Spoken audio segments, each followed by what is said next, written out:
வணக்கம். தமிழ் ஃபுட் கார்னரில் இன்றைக்கி வாழைக்காய் வறுவல் பண்ண போகிறோம். இந்த வறுவல் மட்டன் டேஸ்ட்லேயே விசேஷ வீடுகளில் வைக்கிற மாதிரியே ரொம்ப சுவையாக இருக்கும். எல்லா வகை சாதத்துக்கும் சைட் டிஷ்ஷாக வச்சு சாப்பிட்றதுக்கு ரொம்ப பொருத்தமாக இருக்கும். இப்போ இந்த சுவையான வாழைக்காய் வறுவலை எப்படி பண்ணுறதுன்னு பார்க்கலாம்.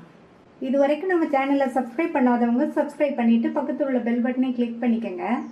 2 மீடியம் சைஸ் வாழைக்காயை தோல் சீவிட்டு மீடியம் சைஸ் துண்டுகளாக கட் பண்ணி தண்ணியில் போட்டு வச்சுருக்கேன். இந்த மாதிரி துண்டுகளாக கட் பண்ணால் தான் இந்த வறுவலுக்கு நல்லாயிருக்கும். அதே மாதிரி தண்ணியில் கட் பண்ணி போடணும், இல்லைன்னா வாழைக்காய் கருத்து போயிடும். கொஞ்சம் கூட தண்ணி இல்லாமல் இந்த மாதிரி கம்ப்ளீட்டாக வடிச்சிட்டு இதில் 1/4 டீஸ்பூன் உப்பு, 1/4 டீஸ்பூன் மிளகாத்தூள் சேர்த்துட்டு நல்லா மிளகாத்தூளும் உப்பும் இந்த மாதிரி மிக்ஸ் ஆகிற மாதிரி நல்லா கலந்து விட்டுக்கணும். நல்லா கலந்து விட்டாச்சு. இப்போ இதை எண்ணெயில் பொரித்து எடுத்துடலாம். இந்த கடாயில் வாழைக்காயை பொரிக்கிறதுக்கு தேவையான அளவு எண்ணெய் சூடாயிடுச்சு. வாழைக்காயை இதில் கொஞ்சம் கொஞ்சமாக சேர்த்து பொரித்து எடுத்துக்கணும். பரட்டி விட்டு கோல்டன் ப்ரௌனாக வர வரைக்கும் பொரித்து எடுத்துக்கலாம். வாழைக்காயை இந்த மாதிரி உப்பு மிளகாத்தூளில் கலந்து அதுக்கப்புறமா எண்ணெயில் பொரிச்சிட்டு இந்த வறுவல் பண்ணோம்னா டேஸ்ட் ரொம்ப சூப்பராக இருக்கும். வாழைக்காய் எண்ணெயிலேயே வறுபட்டு நல்ல கோல்டன் ப்ரௌனாக வந்துடுச்சு. இந்த அளவுக்கு வறுத்துக்கணும். இதை எடுத்து தனியாக ஒரு பிளேட்டில் வச்சுட்டு மீதி உள்ள வாழைக்காயும் இதே மாதிரி போட்டு பொரிச்சு எடுத்துக்கணும்.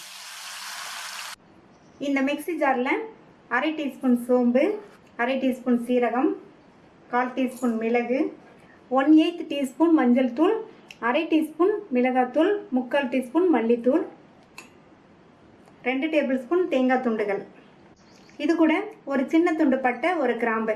ஃபஸ்ட்டு இதை தண்ணி சேர்க்காமல் கொரகொரப்பாக அரைச்சிக்கணும். இந்த மாதிரி கொரகொரப்பாக அரைச்சிட்டு இது கூட ஒரு சின்ன தக்காளியை சேர்த்து 2-3 சுற்று சுற்றிக்கலாம். இந்த கடாயில் வாழைக்காய் பொரிச்ச எண்ணெயிலேருந்து 1/2 டேபிள் ஸ்பூன் எண்ணெய் சேர்த்துருக்கேன். எண்ணெய் சூடாயிடுச்சு. அதில் 1/2 டீஸ்பூன் கடுகு, 1/4 டீஸ்பூன் சோம்பு சேர்த்துருக்கேன்.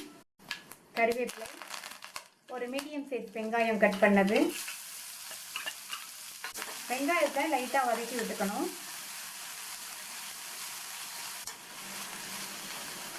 இந்த மாதிரி லைட்டாக வதக்கி விட்டுட்டு இது கூட 1/2 டேபிள் ஸ்பூன் இஞ்சி பூண்டு பேஸ்ட்டையும் சேர்த்து அதனுடைய பச்சை வாசனை போகிற அளவுக்கு வதக்கி விட்டுக்கணும்.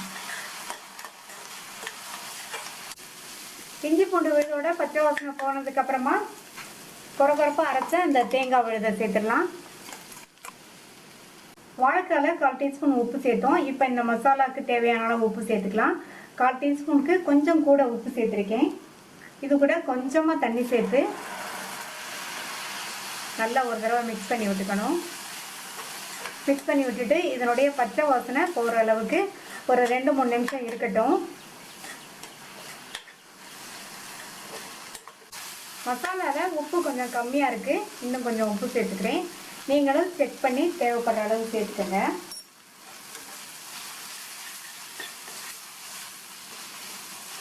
இந்த மசாலாவோட பச்சை வாசனையெல்லாம் போயிடுச்சு. எண்ணெயில் பொரித்த வாழைக்காயை இதில் சேர்த்துட்டு நல்லா ஒரு தடவை மிக்ஸ் பண்ணி விட்டுக்கணும்.